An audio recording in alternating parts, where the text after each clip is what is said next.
أعوذ بالله من الشيطان الرجيم بسم الله الرحمن الرحيم ألف لام را كتاب أنزلناه إليك لتخرج الناس من الظلمات إلى النور بإذن ربهم إلى صراط العزيز الحميد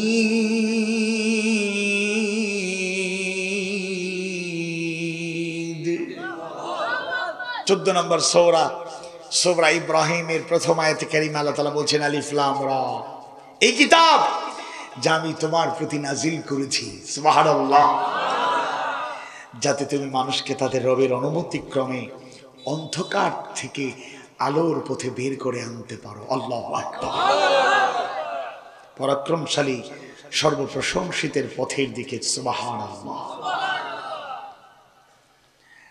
এমন এক কিতাব আল্লাহ তাআলা আমাদের প্রিয় নবী বিশ্ব নবী সাইয়্যিদুল মুরসালিন মুহাম্মদুর রাসূলুল্লাহ সাল্লাল্লাহু আলাইহি সাল্লামের উপর নাজিল করলেন আর বলে দিলেন সে রবের অনুমতিক্রমেই আপনি তাদেরকে অন্ধকার থেকে জুলুমাত থেকে আলোর দিকে নূরের দিকে আপনি নিয়ে আসবেন আল্লাহু আকবার এই কিতাব হলো এমন একটি কিতাব এই সূরা হচ্ছে সূরা ইব্রাহিম যেই সূরায় আয়াত সংখ্যা হলো 52 কতটি আয়াত 52টি এই সূরাটি মাক্কি সূরা এটি সূরাটি কি সূরা মাক্কি সূরা দুই ধরনের সূরা আছে মাক্কি সূরা মাদানী সূরা তবে কেউ যদি মনে করেন মক্কায় নাজিল হলে মাক্কি আর মদিনায় নাজিল হলে মাদানী তাইলে কিন্তু ভুল হিজরতের আগে যা নাজিল হয়েছে যেখানেই নাজিল হোক হিজরতের আগে নাজিলকৃত আয়াতগুলো মাক্কি আয়াত মাক্কি সূরা আর হিজরতের পরে যা নাজিল হয়েছে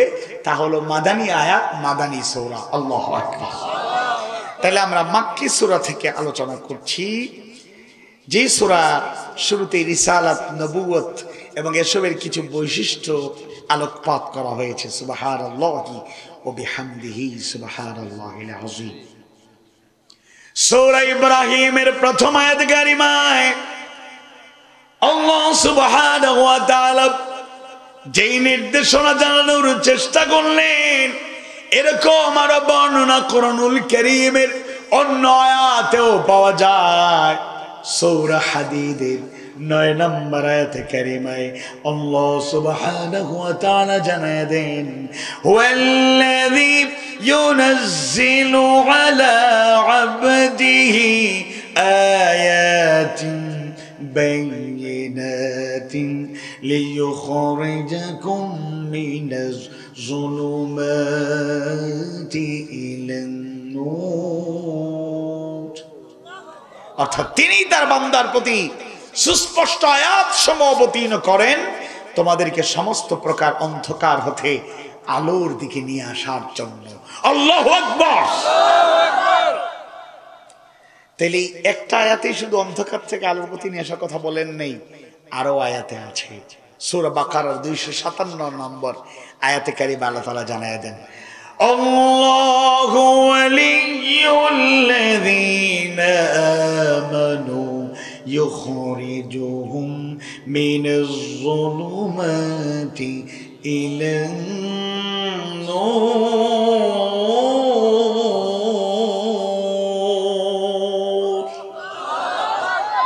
অর্থাৎ আল্লাহই হচ্ছেন মুমিনদের অভিভাবক তিনি তাদেরকে অন্ধকার থেকে আলোর দিকে নিয়ে যান সুবহানাল্লাহ এই আয়াতের সাথে এটার একটা সাপোর্টিং আয়াত দেখুন এখানে আরেকটা ইঙ্গিত করেছেন আল্লাহ সরাসরি ইব্রাহিমে কিন্তু আল্লাহর অনুমতি ক্রমেই অন্ধকার থেকে আলোর পথে নিয়ে আসার কথা আল্লাহ তাআলা বললেন আর এই আয়াতে আল্লাহ তাআলা সরাসরি বলছেন আসলে মূলত অন্ধকার থেকে আলোর পথে নিয়ে আসেন যিনি তিনি কে আল্লাহ আওয়াজ বাড়িয়ে বলুন কে আল্লাহর রাসূল আল্লাহর নবী, আল্লাহর পয়গম্বররা জাতিকে অন্ধকার থেকে আলোর পথে যা নিয়ে এসেছেন সেটাও অনুমতিক্রমে একজনের, তিনি কে? সূরা আল আহজাবের 45-46 নম্বর আয়াত কারিমায় আল্লাহ সুবহানাহু ওয়া তাআলা তার নবীকে প্রেরণ করার উদ্দেশ্য সম্পর্কে জানায়া দেন, ইয়া আইয়ুহান নাবিয়্যু ইন্না আরসালনাকা শাহিদাও ওয়া মুবাশশিরাও ওয়া নাযীরা ওয়া দাঈয়ান ইলাল্লাহি বিইযনিহি ওয়া সিরাজাম মুনীরা।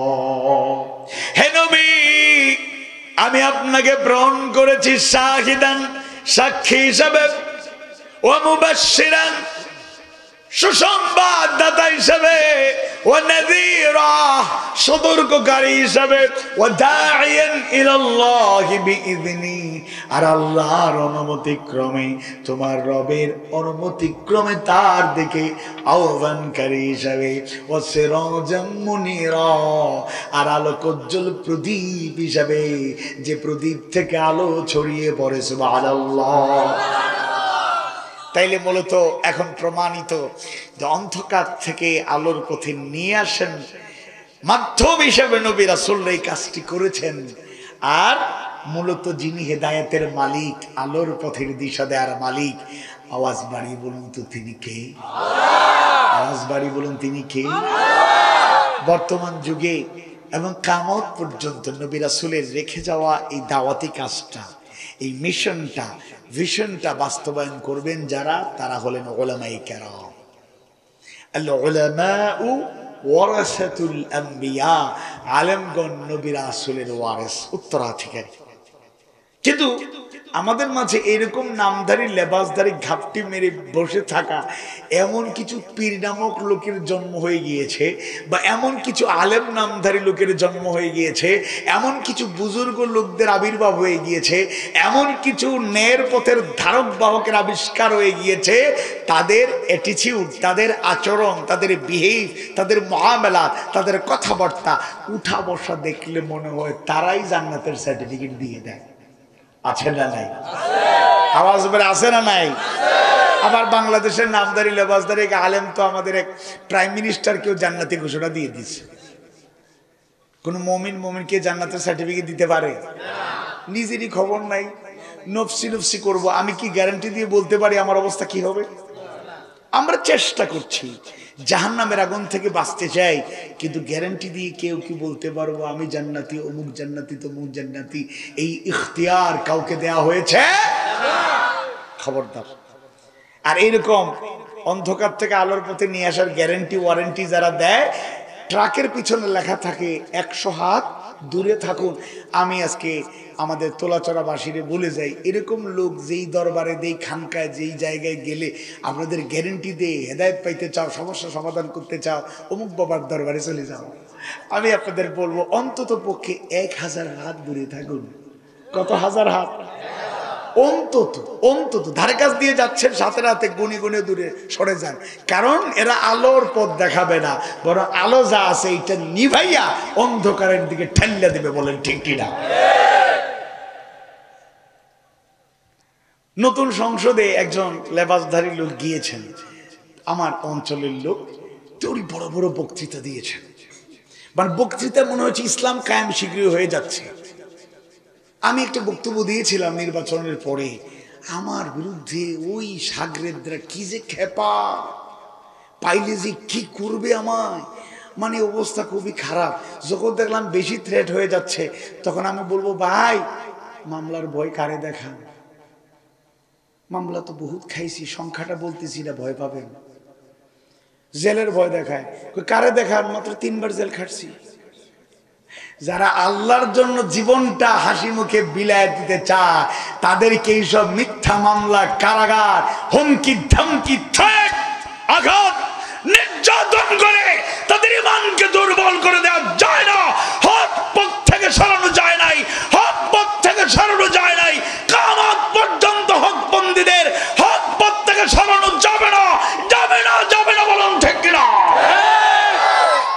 ইনশাআল্লাহ। এবার ইদানিংকালে হুজুরের কিছু ভিডিও ছবি ভাইরাল হচ্ছে। বিয়ের অনুষ্ঠানে দাওয়াত খাইছে গেছে, বেপর্দা মহিলা, ওর পাশে বৈশা ছবি ভিডিও আপলোড হচ্ছে।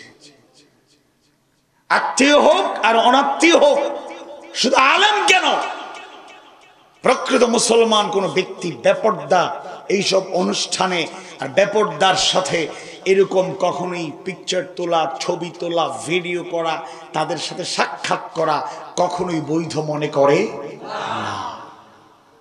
হচ্ছে একটা স্কুলের অনুষ্ঠানে গিয়ে একেবারে মিউজিক শো, সঙ্গীতের তালে তালে ফ্ল্যাগ উত্তোলন হচ্ছে।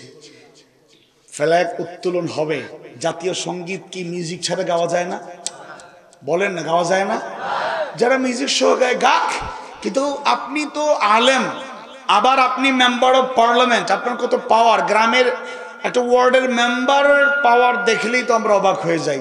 আর আপনি মেম্বার অফ পার্লামেন্ট, আপনি কি একটাবার বলতে পারলেন না যে আমি থাকবো অনুষ্ঠানে, মিউজিকটা বন্ধ করেন, সঙ্গীত শুনবো তবে মিউজিক ছাড়া, উইদাউট মিউজিক, উইথ মিউজিক না? এই কথা বলা যায় না? কি একটা আজব কারবার।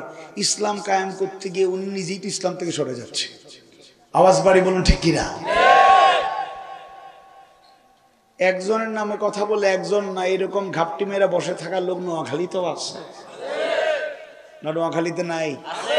নোয়াখালীতে থাকলে বেগমগঞ্জে নাই কেন? তাহলে আমরা সূরা ইব্রাহিমের 1 নম্বর আয়াত থেকে আলোচনা করছিলাম। এখানে নাস শব্দটির ব্যবহৃত হয়েছে। নাস মানে হলো সাধারণ মানুষ। ফাতহুল কাদির, তাফসীরে ফাতহুল কাদিরের বর্ণনা এসেছে, এতে বর্তমান ও ভবিষ্যৎ সকল যুগের মানুষই বোঝানো হয়েছে। আর আরেকটা শব্দ ব্যবহৃত হয়েছে জুলুমাত। আমরা জুলুমাতের অর্থ তো সাধারণ অর্থ বললাম কি, অন্ধকার। জুলুমাত শব্দটি জুলমাতুনের বহু বচন, এক বচন হচ্ছে জুলমাতুন, এর অর্থ হলো অন্ধকার। তবে মুফাসসিরদের বর্ণনার আলোকে আরো কিছু অর্থ পাওয়া যায়, ওইগুলোর আলোচনা আমরা করবো ইনশাআল্লাহ। কিছু মৌলিক ত্রুটি আছে এই জুলুমাত বলতে। কি কি ত্রুটি, এগুলোর থেকে আমাদেরকে দূরে থাকতে হবে, নতুবা আমরা বলবো আলোর পথে চলে এসেছি, কিন্তু মাঝখানে আমরা অন্ধকারেই থেকে গেছি, আমরা নিজেও জানি না। তাফসীরে ফাতহুল কাদিরের বর্ণনায় পাওয়া যায় জুলুমাত বলে অনেকগুলো অর্থ বোঝানো হয়েছে। একটা অর্থ হলো কুফর, আরেকটা অর্থ হলো শিরক, আরেকটা অর্থ হলো মন্দ কর্মের অন্ধকার সমূহ। কারো কারো মতে জুলুমাত হলো বিদআত। এই সমাজে বিদআত আছে না নাই? আবার কোন কোন মুফাসসিররা বর্ণনা করেন জুলুমাত হলো সন্দেহ, সংশয়। অন্তরের মধ্যে মাঝে মাঝে সন্দেহ ঢুকে নাকি ঢুকে না? আল্লাহকে নিয়ে সন্দেহ ঢুকে যায়, আখিরাত নিয়ে সন্দেহ অন্তরে লালিত হয়ে যায়, জান্নাত জাহান্নাম নিয়ে টেনশনের মধ্যে পড়ে যায়, অনন্তকালের জীবন নিয়ে সংশয়ের মধ্যে পড়ে যায়। এরকম আছে না নাই? আছে। পক্ষান্তরে নূর বলে ইমানের আলো বোঝানো হয়েছে। আবার কোন মুফাসসিররা বলেছেন সুন্নাত, কেউ বলেছেন ইয়াকিন, কেউ বলেছেন দৃঢ় বিশ্বাস বোঝানো হয়েছে। আল্লাহু আকবার। তাইলে জুলুমাত বলতে প্রধানত এখানে 3টা বিষয় আজকে আমরা প্রাধান্য দিই, আপনাদেরকে বুঝায় দেওয়ার চেষ্টা করব। 1 নম্বর বড় জুলুমাত হলো কুফর। কি কুফরি বলি না আমরা? কুফরি করছো কেন? কুফরি কাজ, কুফরি কথা, এই কুফরের ব্যাপারে আমরা আলোচনা করব। 2 নম্বর হলো শিরক। শিরক আমাদের সমাজে আছে না নাই? আছে না নাই? আমাদের থেকে যদি শুরু করি, সিলেট অঞ্চলে তো আপনারা যান, সারা দেশের মানুষেরা যায়, শুধু দেশের না, বাংলাদেশের বাইরে থেকে লোকেরা আসে, মুসলমানরা আসে, পার্শ্ববর্তী দেশ থেকে আসে। আইসা প্রধান টার্গেট থাকে শাহজালাল রহমতুল্লাহি আলাইহির কবরের পাশে যাওয়া। মাজার শব্দ ব্যবহার না করে ব্যবহার করবেন কবর। কি কবর? এটার মধ্যে সৌন্দর্য আছে, ইসলামের পরিভাষা আছে, হাদিসের পরিভাষা আছে, আছে না? সুবহানাল্লাহ। তাইলে শাহজালালের কবরের পাশে, শাহপরানের কবরের পাশে চলে যায়, উলিরা যে কত বড় নিয়ামত। শাহজালাল রহমতুল্লাহ আলাইহি, শাহপরা রহমতুল্লাহ আলাইহি, 360 আউলিয়া। আমরা তো গৌরবান্বিত যে সিলেট হয়ে তারা প্রবেশ করেছেন, কিন্তু মূল গন্তব্য বাংলাদেশ। বাংলাদেশে ইসলামের প্রচার প্রসার, কালেমার দাওয়াত, হেদায়েত, বঞ্চিতদেরকে হেদায়েতের আলোয় আলোকিত করা, আর গৌর গোবিন্দর মতো ক্ষমতাধররা যারা জুলুম চালাচ্ছিল তাদেরকে দমন করা। আওয়াজ বাড়ি বলুন ঠিক কিনা? অনেকে কবর জিয়ারত করে চলে আসে, আবার অনেকের নিয়ত থাকে তোর বাড়িটা একটু দেখে আসি, যদিও তোর বাড়ি সবসময় দেখতে পাওয়া যায় না। শাহজালালের সেই তলোয়ার আজও আছে, চাই শুধু একটা জালাল। শাহজালালের সেই তলোয়ার আজও আছে, চাই শুধু একটা জালাল। ভেঙে দিতে নবযুগের উদ্ধত গৌরী চোয়াল, চাই শুধু একটা জালাল। শাহজালালের সেই তলোয়ার আজও আছে, চাই শুধু একটা জালাল। ভেঙে দিতে নবযুগের উদ্ধত গৌরী চোয়াল, চাই শুধু একটা জালাল। আল্লাহ কবুল করুন, বলো না আমিন। এই গজলটি আমারই লেখা, তবে নোট দেখতে হবে না, তো পুরো গজলটা মনেই থাকে না। প্রথম অংশটা বললাম, অর্থটা হলো, এটার মর্মটা হলো, শাহজালালের সেই তলোয়ার আজও আছে, শুধু প্রয়োজন একটা শাহজালালের। ইনশাআল্লাহ বলেন। যারা ভেঙে দিতে গৌর গোবিন্দের, ওই যে গৌরী চোয়াল, গৌর গোবিন্দের প্রেতাত্মারা আজও ইসলামের বিরুদ্ধে ভূমিকা পালন করে, আজও মুসলমানদের উপর নির্যাতন নিপীড়নের স্টিমরোলার চালায়। তাই শাহজালাল শুধু একজন পীরে কামেলই ছিলেন না, শুধু একজন ওলি ছিলেন না, তিনি ছিলেন পৃথিবীর ইতিহাসের অন্যতম শ্রেষ্ঠ এক মুজাহিদ। আল্লাহু আকবার। জায়নামাজে যেভাবে রাত কাটিয়েছেন, দিনের পথের দাওয়াত যেভাবে দিয়েছেন, একইভাবে তরবারি উঁচু করে গৌর গোবিন্দের বিরুদ্ধে রুখে দাঁড়িয়ে তাদের প্রেতাত্মা, তাদের উত্তরসূরি, তাদের অনুসরণকারীদেরকে পরাজিত করে ইসলাম আর মুসলমানের বিজয় নিশ্চিত করেছিলেন। আওয়াজ বাড়ি বলুন ঠিক কিনা? আমরা তো শুধু ওই একটা দুইটা অংশ দেখি, এর আড়ালে আবডালে আরো কত গুরুত্বপূর্ণ ফরজ বিষয়গুলো আমরা পাত্তা দেই না। আমাদেরকে এগুলো খুঁজে বের করতে হবে ইনশাআল্লাহ। ওইখানে কবরের পাশে গিয়ে কত শিরকের তৈরি করেছে লোকেরা। শিরকের চর্চা হয় নাকি হয় না? হয়। সাহায্য চাইব কার কাছে?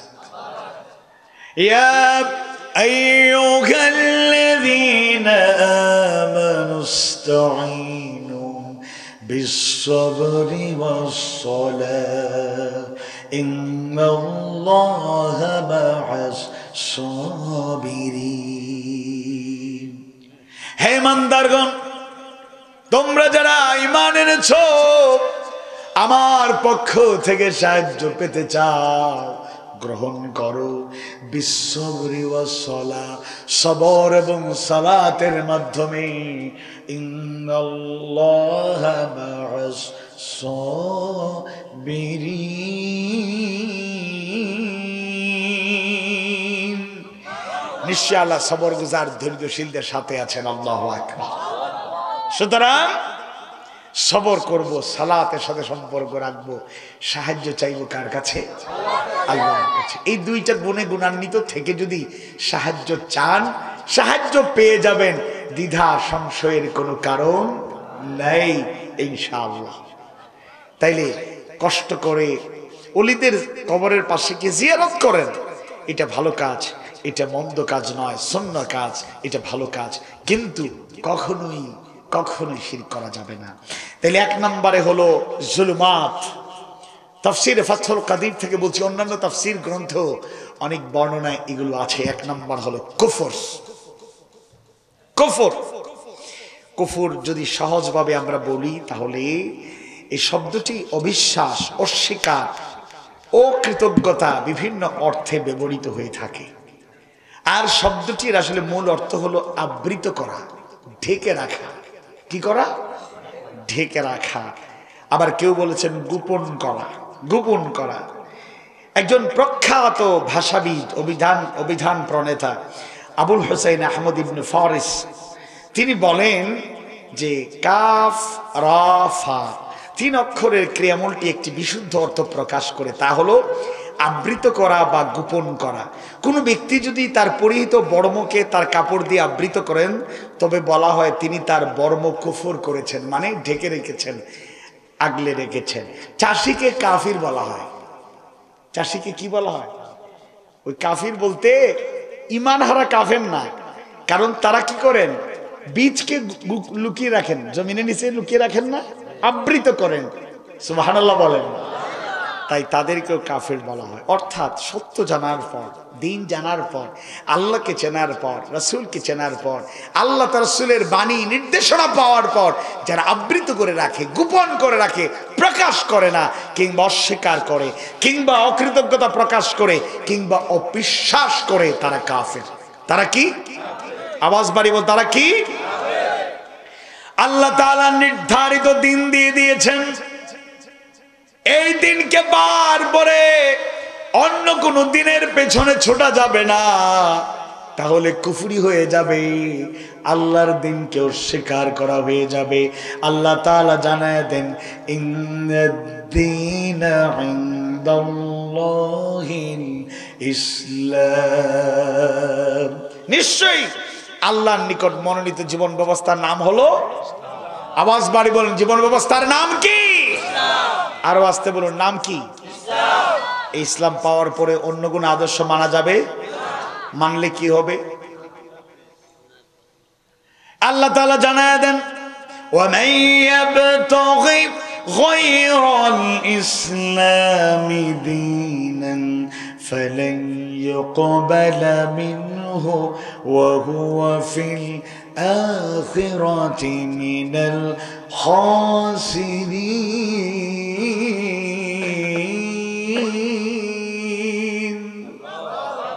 কেউ ইসলাম ব্যতীত অন্য কোনো দিন গ্রহণ করলে চাইলে তা কখনো কবুল করা হবে না, এবং সে হবে আখিরাতে ক্ষতিগ্রস্তদের, খাসিরিনদের অন্তর্ভুক্ত। বলেন নাউযুবিল্লাহ। তাইলে আল্লাহর দিন ছাড়া আর কোনো কিছু চাইলে গ্রহণ করলে আল্লাহর কাছে এটা গ্রহণ হবে। কি কি কারণে মানুষ কুফরি করতে পারে? যদি একটা পয়েন্টে আলোচনা নয়, তাই এক পয়েন্টে বেশি ব্যাখ্যা দেওয়ার সুযোগ হবে না। অন্যতম কারণ, কুফরি করার অন্যতম কারণ হলো অহংকার। কি? অহংকার। যেমন বাস্তব প্রমাণ পাওয়া যায়, আল্লাহ তাআলা জানায় দেন, وَإِذْ قُلْنَا لِلْمَلَائِكَةِ اسْجُدُوا لِآدَمَ فَسَجَدُوا إِلَّا إِبْلِيسَ أَبَى وَاسْتَكْبَرَ وَكَانَ مِنَ الْكَافِرِينَ। যখন ফেরেশতাদেরকে বললাম আদমকে সিজদা করো, সুবহানাল্লাহ বলেন। আমরা তো আদমের সন্তান, আমাদের মর্যাদা কতটুকু দেখেন। আল্লাহু আকবার। ফেরেশতাদেরকে বলছেন সিজদা করো, তখন ইবলিস ব্যতীত সকলেই সিজদা করলো, সে অমান্য করলো এবং অহংকার করলো। সুতরাং সে কাফেরদের অন্তর্ভুক্ত হয়ে গেল। আওয়াজ বাড়ি বলি না আলহামদুলিল্লাহ। ফেরেশতারা নূরের তৈরি, কত মর্যাদা তাদের। এবার আদমকে সিজদা করবে মাটির তৈরি, তারা তো বাহ্যিকভাবে তারা জানেন আগুনের মর্যাদা বেশি, তাদের কদর বেশি। ফেরেশতারা বলার সাথে সাথে আদমকে সিজদা করলেন, কোনো শব্দ করেন নাই একজন ছাড়া, ইল্লা ইবলিস, উইদাউট ইবলিস। ইবলিস সে অহংকার করলো, আমি আদমকে সিজদা করব। আসলে যে ফেরেশতাদের শীর্ষ অবস্থানে ছিল, কিন্তু একটা আদেশ অমান্য করার কারণে সে মরদুদ বিতাড়িত হয়ে গেল, সে ইবলিসে পরিণত হয়ে গেল। বলেন ঠিক কিনা? সেই ইবলিসের প্রেতাত্মারা যুগে যুগে ছিল, এখনো আছে, ভবিষ্যতেও থাকবে। যেমন মিস্টার ফেরাউন, সে অহংকার করত আর বলতো আনা রাব্বুকুমুল আ'লা। যারা আল্লাহকে রব মানতো তাদেরকেও জানায় দিত আমারে রব মানো, আমি হলাম তোমাদের বড় রব। নাউযুবিল্লাহ। সেই ফেরাউন কি এখন তার ক্ষমতা আছে? অস্তিত্ব টিকে আছে? তার ক্ষমতা, দর্প সব শেষ। আজকেও যারা কুফরি করে, অন্যতম কারণ অহংকার বশত করে, দাম্ভিকতা। দাম্ভিকতা। আবার এমন কিছু লোক আছে যারা হয়তো মুসলমান নামধারী হতে পারে, কিন্তু এমন কিছু কাজ সে করছে সে জানে না, সে কিন্তু কুফরি করছে। সে মানে ঘোষণা ছাড়াই সে কুফরিতে লিপ্ত হয়ে গিয়েছে, সে জানে না। আল্লাহর বিধানকে যে মানে না, সে কি মুসলমান থাকতে পারে? আর আওয়াজ বাড়ি বল, মুসলমান থাকতে পারে? আল্লাহর বিধানকে যে অমান্য করে, আল্লাহর বিধানকে যে বদলায় দিতে চায়, আল্লাহর বিধানকে যে অগ্রাহ্য করে, অবহেলা করে, পাশ কাটিয়ে যায়, সে অজান্তেই কুফরি কাজে লিপ্ত হয়ে গিয়েছে, সে নিজেও জানে না। বলেন ঠিক কিনা? কত মুসলমানের বাচ্চা এমন এমন আচরণ করে, সে যে আসলে কাফের হয়ে গিয়েছে সে নিজে টেরও পায় না, চিন্তাও করে না। সে টেরও পায় না, চিন্তাও করে না। সামান্য আল্লাহর জিকির তাসবিহ পড়তে যেই ভণ্ড নতুন বুদ্ধিজীবীর কথা বললাম, আল্লাহর সামান্য এই জিকিরটাকে মেনে নিতে পারে না, এই কি আল্লাহর গোলামি করবে? কথা বলেন, আল্লাহর গোলামি করবে? এমন কি বাংলাদেশের কথা বাদ দিই, গোটা দুনিয়ার এমন অনেক জায়গা আছে মুসলমান অধ্যুষিত দেশ, আল্লাহর আইনের পরিপন্থী আইন তৈরি করে।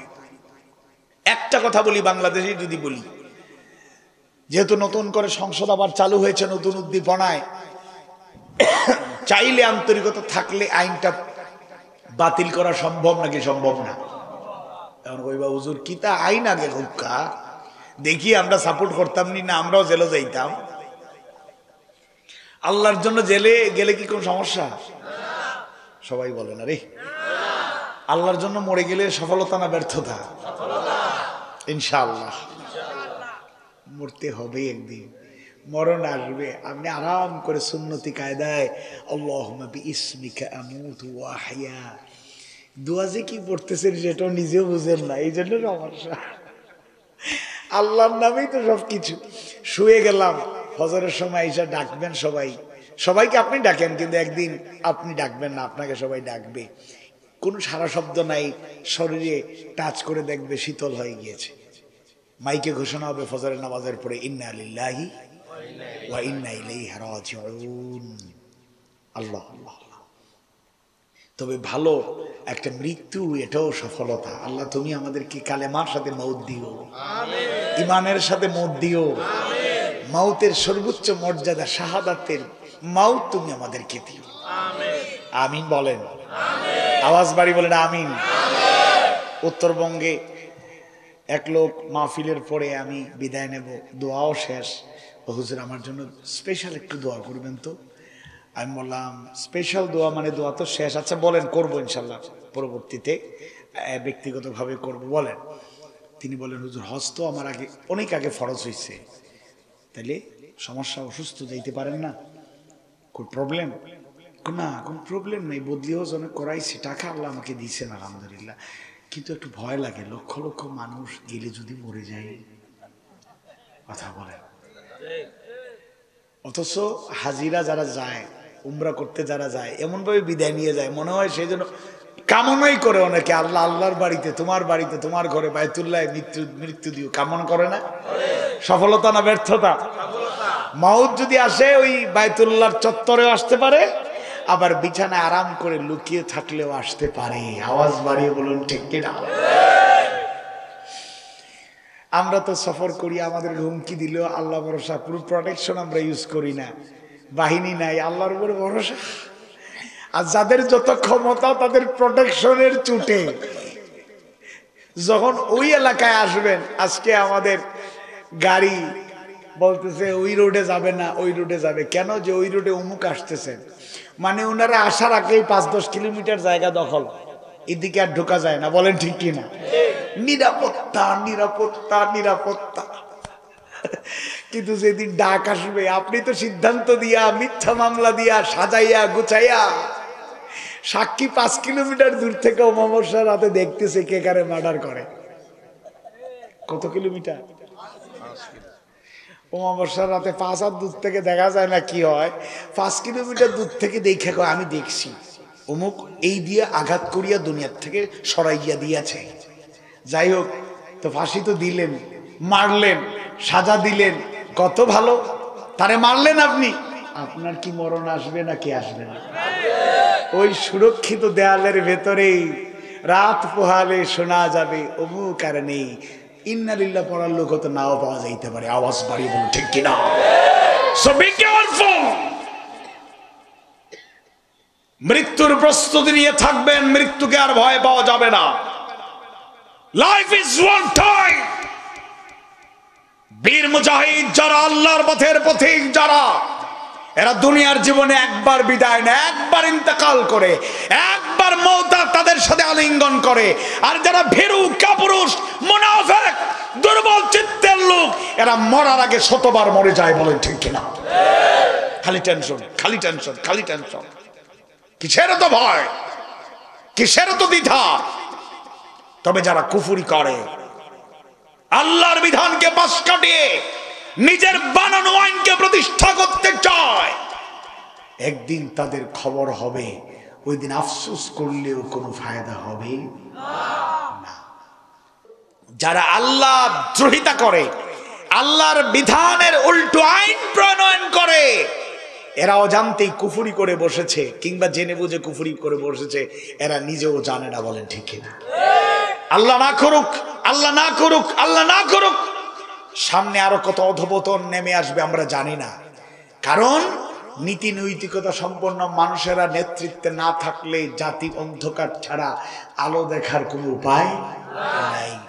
এক আপা তো যাই হোক, ফাইটটা যায় আপা, তো তিনি তো এখন সরছেন। হ্যাঁ, যদি উনার উত্তরসূরিরা একজন না হইলে অন্যজন আসছেন, মহিলা আউট, এবার পুরুষ ইন, এবার ঢুকছেন আরেকজন লেবাসধারী, নামধারী, নায়ক ফায়ক যাই হোক, ঢুকছেন। তো এরা আগামীতে দেখেন আরো কি আইন জারি করে। আল্লাহ হেদায়েতের আলো এদেরকে আলোকিত রাখুন। বলুন আমিন।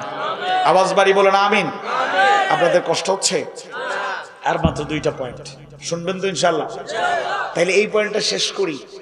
কুফরি করা যাবে না। অকৃতজ্ঞতা, আল্লাহর অকৃতজ্ঞতা প্রকাশ করাও একটা কুফরি। আল্লাহ তার রাসূলের বিধানকে স্বীকার করা কুফরি। এরপরে অহংকার বশত এবং বিভিন্ন কারণে আল্লাহ তার রাসূলের বিধানের পরিপন্থী কাজ করাও কুফরি কাজ। আল্লাহ তাআলা আমাদেরকে হেফাজতে রাখুন। বলুন আমিন।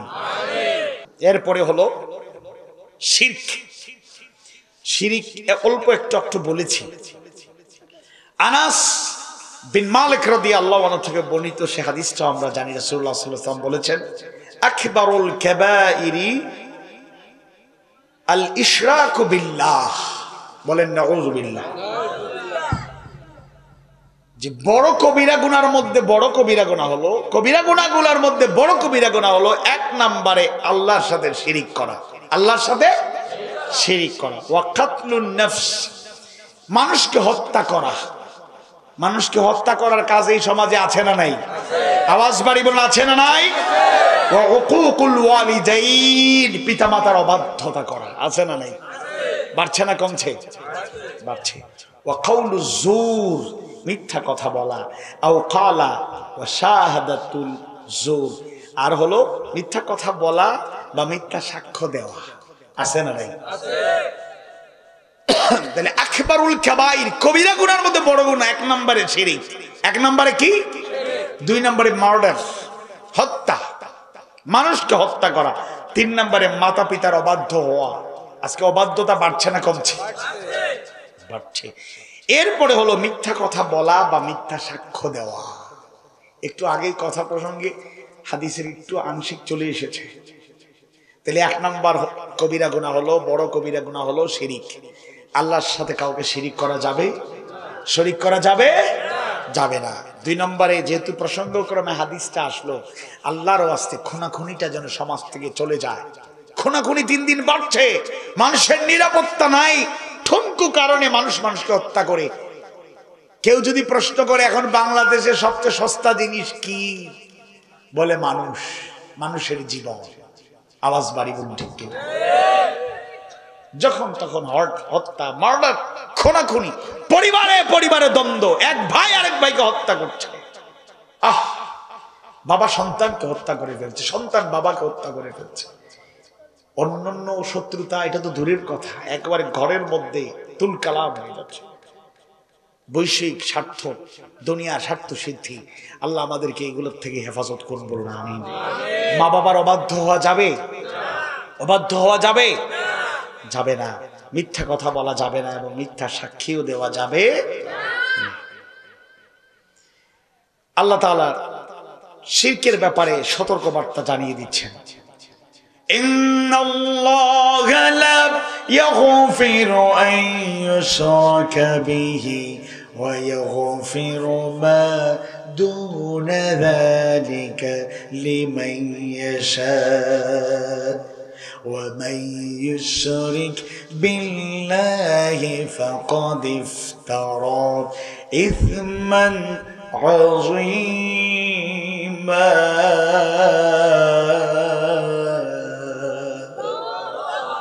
আল্লাহর সাথে শরীক করার অপরাধ ক্ষমা, আল্লাহ তার সাথে শরীক করার অপরাধকে ক্ষমা করেন না। ফয়সালা কার? আল্লাহ। আওয়াজ বাড়ি বলুন কার? আল্লাহ। তাছাড়া অন্যান্য অপরাধ যাকে ইচ্ছা ক্ষমা করেন, এবং যে কেউ আল্লাহর সাথে শরীক করে সে এক মহা পাপ রচনা করে। ইসমান আযীমা, শুধু পাপ নয়, এক বড় ধরনের মহা পাপ রচনা করে। তাহলে এখানে শুরুতে আল্লাহ বলছেন আল্লাহ তাআলা তার সাথে শরীক করলে এই গুনাহ মাফ করেন। আল্লাহ যদি গুনাহ মাফ না করেন তাইলে বাঁচার কোনো উপায় আছে? আওয়াজ বাড়ি বলুন, বাঁচার কোনো উপায় আছে? নেই। খবরদার ঈমান হারা যেন না হয়ে যাই। খবরদার আমরা যেন আমাদের ঈমানটাকে নষ্ট করে না দেই। সর্বশেষ পয়েন্ট হলো বিদআত। বিদআত এই সমাজে আছে না নাই? আমাদের মধ্যেও মাঝে মধ্যে চর্চা হয়ে যায়। আল্লাহ আমাদের মাফ করুন, বলেন আমিন। আওয়াজ বাড়ি বলুন আমিন। সূরা হাশরের 7 নম্বর আয়াত কারিমায় আল্লাহ সুবহানাহু ওয়া তাআলা জানালেন মা ওয়া মা আতাকুমুর রাসূলু ফাখুযু ওয়া মা নাহাকুম আনহু ফান্তাহু। রাসূল তোমাদের যা দেন তা তোমরা গ্রহণ করো, আর যার থেকে বারণ করেন তার থেকে তোমরা বিরত থাকো। সুবহানাল্লাহ। ফয়সালা কার? আল্লাহ। যে রাসূল তোমাদেরকে যা দেবেন, যা নিয়ে আসবেন তোমাদের জন্য, এটাকে তোমরা কি করো? গ্রহণ করো। আর যা থেকে তিনি বারণ করেন, নিষেধ করেন, এগুলো তোমরা বর্জন করো। এগুলোকে গ্রহণ করা যাবে না। আওয়াজ বাড়ি বলুন, গ্রহণ করা যাবে না। দিনটা পরিপূর্ণ করে দিয়েছেন কে? সুতরাং দিনের মধ্যে নতুন কিছু ঢুকানোর আর সুযোগ নেই। আল্লাহ বিধান দিয়ে দিয়েছেন, রাসূল ব্যাখ্যা করে গিয়েছেন, প্র্যাকটিক্যাল লাইফের নমুনা দেখিয়ে দিয়েছেন। সুবহানাল্লাহ। সাহাবায়ে কেরাম সেগুলোর আমল করে আমাদেরকে শিখিয়ে গিয়েছেন। সুতরাং নতুন করে আর কিছু উদ্ভব, নতুন করে কিছু আবিষ্কারের কোনো সুযোগ নাই। আল্লাহ তাআলা সূরা আল মাইদার 3 নম্বর আয়াত কারিমায় জানায় দেন اليوم أكملت لكم دينكم وأتممت عليكم نعمتي ورضيت لكم الإسلام دينا الله أكبر। আজ আমি তোমাদের দিনকে তোমাদের জন্য পূর্ণ করে দিলাম, তোমাদের উপর আমার নিয়ামতকে সম্পূর্ণ করলাম এবং ইসলামকে দিন হিসাবে তোমাদের জন্য মনোনীত করলাম। আল্লাহু আকবার। আর নতুন কিছুতে যাওয়ার দরকার নেই। আসুন একবার বিদআতের অল্প একটা পরিচয় দেই। বিদআত শব্দটি আরবি বাদা থেকে মূলত উৎপত্তি হয়েছে, যার অর্থ হলো নব উদ্ভাবন বা অস্তিত্ব ছিল না নতুন অস্তিত্ব প্রদান, এগুলোকে বলে বিদআত। বাদা অর্থ কোনো কিছু শুরু করা বা উদ্ভাবন করা।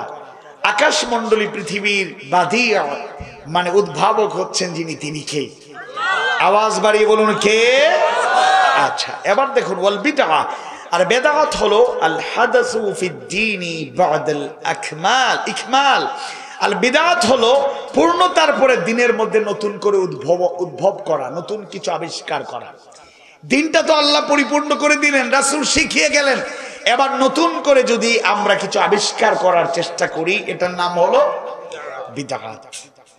জাবের রাদিয়াল্লাহু আনহু থেকে বর্ণিত সেই হাদিস আমাদের জানা, নবী করিম সাল্লাল্লাহু আলাইহি ওয়াসাল্লাম বলেছেন, ইন্না আসদাকাল হাদিসি কিতাবুল্লাহ ওয়া আহসানাল হাদি হাদি মুহাম্মদ ওয়া শাররুল উমুরি মুহদাসাতুহা ওয়া কুল্লু মুহদাসাতিন বিদআ ওয়া কুল্লু বিদআতিন দালালা ওয়া কুল্লু দালালাতিন ফিন্নার। নাউযুবিল্লাহ বলেন। আল্লাহ সুবহানাহু সত্যতম বাণী হলো কিতাবুল্লাহ। কার কিতাব? আল্লাহর কিতাব। ও আহসানুল হাদি, সর্বোত্তম আদর্শ হলো হাদি মুহাম্মদ, মুহাম্মদ সাল্লাল্লাহু আলাইহি ওয়াসাল্লামের আদর্শ। যেরকম সুবহানাল্লাহ। ওয়া শাররুল উমুরি, আর সবচেয়ে খারাপ বিষয় হলো মুহদাসাতুহা, নতুন কিছু উদ্ভাবন করা। ওয়া কুল্লু মুহদাসাতিন, আর প্রত্যেক নতুন আবিষ্কার হলো বিদআত। এটা হলো নতুন উদ্ভব করা, নতুন বানানো বিষয়। ওয়া কুল্লু বিদআতিন দালালা, আর প্রত্যেকটি বিদআত হলো পথভ্রষ্টতা। বলেন নাউযুবিল্লাহ। ওয়া কুল্লু দালালাতিন ফিন্নার, আর প্রত্যেক পথভ্রষ্টতা হলো জাহান্নামের মধ্যে। বলেন নাউযুবিল্লাহ। এজন্য নতুন কিছু করে বানানো, এটা আমাদের সমাজে এমন এমন বিষয় এমনভাবে প্রচলিত হয়ে গিয়েছে, যেগুলোর থেকে আমরা নিজেকে আড়াল করতেই পারছি না। অনেক কিছু অনেকেই চালু করে দিয়েছেন, সেটাকে আমরা অনুসরণ করছি। প্রকৃত সুন্নাত থেকে আমরা দূরে সরে যাচ্ছি, সেটা কখনোই করা যাবে না। আয়েশা সিদ্দিকা রাদিয়াল্লাহু আনহা বলেন, রাসূল সাল্লাল্লাহু আলাইহি ওয়াসাল্লাম বলেছেন, মান আহদাসা ফি আমরিনা হাযা মা লাইসা ফীহি ফাহুয়া রাদ। আমাদের অর্থাৎ রাসূল সাল্লাল্লাহু আলাইহি ওয়াসাল্লাম তার যুগের মুসলমানদের, সাহাবীদের এ কাজের, ধর্মীয় কর্মকাণ্ডের মধ্যে যে নতুন কোন বিষয় উদ্ভাবন করবে, তার নতুন উদ্ভাবিত কাজটি রাদ, প্রত্যাখ্যাত হবে। সুবহানাল্লাহ বলেন। অথচ আমরা এগুলোকে পরিহার করি না, বরং আরো গ্রহণ করিনি। শুনুন, কেউ বলে সওয়াবের আশায় এমন কিছু আবিষ্কার করা যাবে না, এমন কিছু করা যাবে না যেগুলো আল্লাহর রাসূলের যুগে ছিল না, সাহাবায়ে কেরামের যুগে ছিল না। কারণ সব পরিপূর্ণরূপে দিয়ে দেওয়া হয়েছে। দুরূদ পাঠ করার নিয়মও শিখিয়ে দেওয়া হয়েছে। সুবহানাল্লাহ। জিকির আজকার থেকে শুরু করে যতগুলো পদ্ধতি আছে, সব সহি পদ্ধতিগুলো আমাদের কাছে পরিষ্কার। এখন নতুন করে আমার মন চাইলে এটা দেখতে ভালো লাগে, বলতে সুন্দর লাগে, চর্চা করতে মজা লাগে না, এটা করা যাবে? আওয়াজ বাড়ান, করা যাবে? যাবে না। এজন্য আসুন আমরা সেই সুন্নাতগুলোকে আঁকড়ে ধরি, বিদআত থেকে নিজেদেরকে আড়াল করার চেষ্টা করি। আর এই অনুরোধটা করেই শেষ করতে চাই। কোরআন যে কারণে নাজিল হয়েছে, কোরআন মানুষকে অন্ধকার থেকে কিসের প্রতি নিয়ে আসতে চায়? যেই জামানায় এই কোরআন নাজিল হয়েছে, যুগটা ছিল বড় খারাপ যুগ।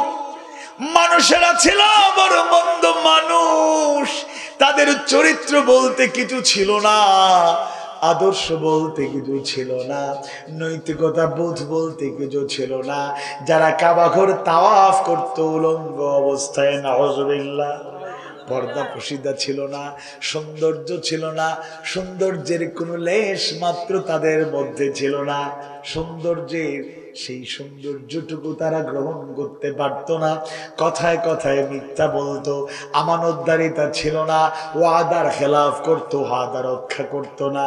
নারী সমাজের কোনো মর্যাদা ছিল না। কন্যা সন্তানগুলো জন্ম নিলে জীবন্ত কবর দেয়া হতো। নাউযুবিল্লাহ। চরিত্রহীনতার অতল গহীরে হারিয়ে যাওয়া মানুষগুলোর মাঝে ক্রমান্বয়ে যারা হেদায়েতের আলোয় আলোকিত হয়ে গেলেন, এমন সোনার মানুষে তারা পরিণত হয়ে গেলেন, কিয়ামত পর্যন্ত তাদের সাথে তুলনা করার মতো কাউকে তুলনা করা যাবে যাবে না।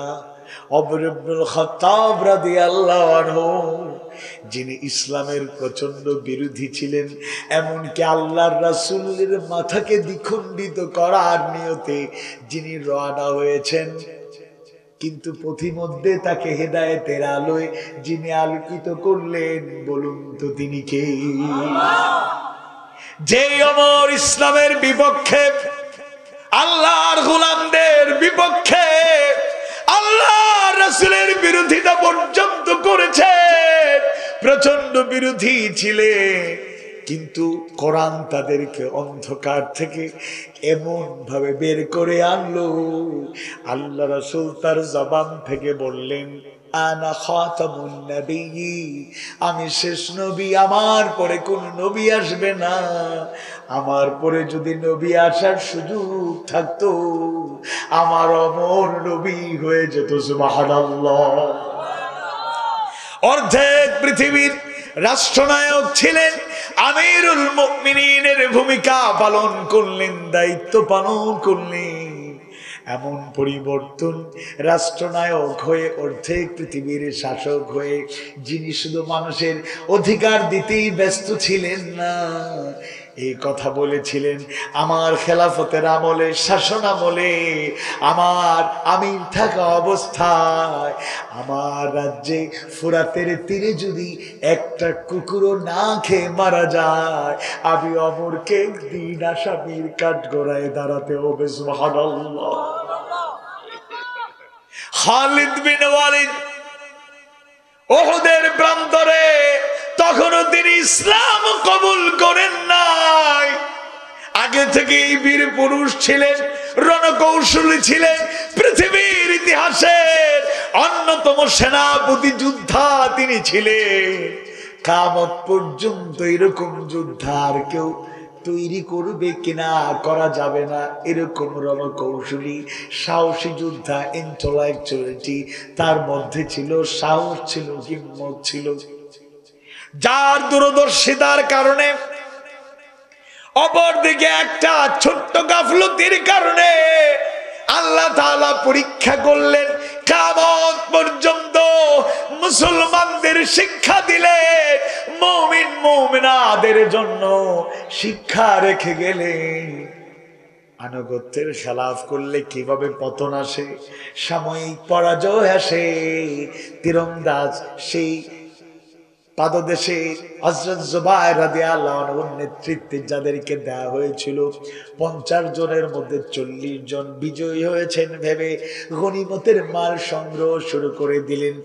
দূরে চলে যাওয়ার পরেই মুসলমানরা মনে করেছেন তারা পলায়ন করেছেন, কিন্তু দূরদর্শী খালিদ বিন ওয়ালিদ দূর থেকে যখন দেখলেন মুসলমানরা এলোমেলো হয়ে গিয়েছে, ছত্রভঙ্গ হয়ে গিয়েছে, বিজয়ের উল্লাস শুরু করে দিয়েছে, ঠিক ওই মুহূর্তে রণকৌশলী খালিদ বিন ওয়ালিদের হামলার কারণে মুসলমানরা শহীদ হয়ে গেলেন। শুরু থেকে শেষ পর্যন্ত 70 জন সাহাবী শাহাদাতের পেয়ালা পান করলেন। এর পরবর্তী সময়ে খালিদ বিন ওয়ালিদ ইসলাম গ্রহণ করার পরে তার অন্তরে ওই ব্যথা ছিল, আমার নেতৃত্বে সাহাবীদের রক্ত ঝরেছে, সাহাবীরা শাহাদাতের পেয়ালা পান করেছেন। তাই ইসলাম আনার পরে যতটা যুদ্ধে খালিদ বিন ওয়ালিদকে সেনাপতি বানানো হয়েছে, একটা যুদ্ধেও খালিদ বিন ওয়ালিদ পরাজিত হন নাই। সুবহানাল্লাহ। আকবার। ইন্তেকালের পূর্ব মুহূর্তে বিছানায় শুয়ে আছেন খালিদ বিন ওয়ালিদ, তার কন্যা তার মেয়ে পাশে বসা, কথাবার্তার প্রসঙ্গ ক্রমে খালিদ বিন ওয়ালিদের চোখ গড়ায় গড়ায় পানি পড়ে। মেয়ে কৌতূহল থেকে প্রশ্ন করেছিলেন, আব্বাজান আপনি তো বীর পুরুষ, জীবনে একটা যুদ্ধে পরাজিত হন নাই, পিছনে কোনোদিন কখনোই থাকেন নাই, সামনের সারিতে থেকে যুদ্ধ করেছেন, কিন্তু ইন্তেকালের পূর্ব মুহূর্তে মুমূর্ষ অবস্থায় চোখের পানি দেখে এবার মেয়ে প্রশ্ন করলেন, আব্বাজান একটা প্রশ্ন করতে চাই, মৃত্যুর ভয় কিংবা দুনিয়ার মায়া কি আপনার অন্তরে চলে এসেছে কিনা? খালিদ বিন ওয়ালিদ মেয়েকে জবাবে জানায়া দিলেন, মাগো শুনে রাখো, তার কান্না আরো বেড়ে গেল, শুনে রাখো মা, আমার জবান থেকে উত্তর নাও, তোমার অন্তরে যে ধারণা সেটাই সঠিক। তোমার বাবা যেভাবে বীর মুজাহিদ হিসেবে দেখেছো, চেষ্টা করেছি সামনের সারি থেকে যুদ্ধ করার, কখনোই পিছনে ছিলাম না, ভীত সন্ত্রস্ত ছিলাম না। মা শুনে রাখো, আমি কেন কাঁদছি, কেন চোখের পানি? মাগো শোনো, যুদ্ধে সেনাপতি থাকি আর নাই থাকি, আমি পিছনে ছিলাম না, সামনের কাতারে থাকতাম, বেশি করে সামনে থাকতাম। একটা উদ্দেশ্য ছিল, সবচাইতে শক্তিশালী কাফের সৈনিকগুলোকে দুনিয়ার থেকে বিদায় করব। আর 2 নাম্বার, মনে মনে একটা টার্গেট ছিল, সবচাইতে শক্তিশালী যোদ্ধার সাথে যুদ্ধ করতে গিয়ে আমি তাকে মারার জন্য আঘাত করব, হয়তো সে মরে যেতে পারে, আর যদি তার রণকৌশলের কাছে আমি পরাজিত হয়ে যাই, এমন আঘাত যদি আমাকে করে যে আঘাতে আমি দুনিয়ার থেকে বিদায় হয়ে যাই, তাহলে আমি শহীদের কাতারে সামিল হব। তাই যুদ্ধে সব সময় সামনের সারিতে থেকে যুদ্ধ করেছি। ইন্তেকাল হয়তো হয়ে যাবে জানি না, আল্লাহর ফয়সালা চূড়ান্ত। বিছানায় শুয়ে শুয়ে আজ খালিদ বিন ওয়ালিদের মৌত হবে, তাই মনে মনে ভাবছিলাম যে প্রত্যেকটা জিহাদের সামনের সারিতে ছিলাম, শাহাদাতের তামান্না নিয়া, শরীরের এমন জায়গা নাই তরবারি বল্লমের আঘাত লাগে নাই, কিন্তু আল্লাহ আমাকে গাজী বানালেন, আল্লাহ শহীদদের সেই কাতারে আমাকে শামিল করলেন না। এই আফসোস করেই আমি চোখের পানি ফেলছি, মৃত্যুর ভয় আমাকে দুর্বল করে নাই। আল্লাহু আকবার। ওই জাহিলিয়াতের যুগে যারা নিকৃষ্ট ছিলেন, এই কোরআন হেদায়েতের বাণী কত সুন্দর করে আলোর পথে নিয়ে আসলো। আল্লাহ তাআলার এই কিতাব অন্ধকার থেকে আলোর পথে নিয়ে আসে। তাই শেষ আবেদন করব, কোরআন নাজিলের মাসটা কাছাকাছি। شهر رمضان الذي أنزل فيه القرآن هدى للناس وبينات من الهدى